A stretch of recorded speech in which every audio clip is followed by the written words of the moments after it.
Police अधीक्षक श्रवण Datta yes यांच्या मार्गदर्शनाखाली शहर पोलीस ठाण्याकडून भव्य रूट मार्च काढण्यात आला। या रूट मार्चमध्ये उपविभागीय पोलीस अधिकारी संजय महाजन, शहर पोलीस ठाण्याचे प्रभारी अधिकारी हेमंत कुमार पाटील यांच्यासह शहर पोलीस ठाण्यातील अधिकारी व कर्मचारी तसेच SRPF, QRT, RCP व होमगार्ड पथकांचा सहभाग होता।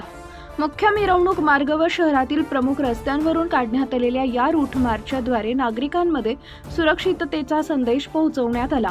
अनंत चतुर्दशी निमित्त कायदा व सुव्यवस्था सुरळीत राहावी, नागरिकांनी शांततेत व उत्साहात सण साजरा करावा यासाठी पोलीस प्रशासनाने विशेष तयारी केली आहे। नागरिकांनी पोलीस प्रशासनाला सहकार्य करून सण शांततेत पार पाडावा असं आवाहन शहर पोलीस ठाण्याकडून करण्यात आलं आहे।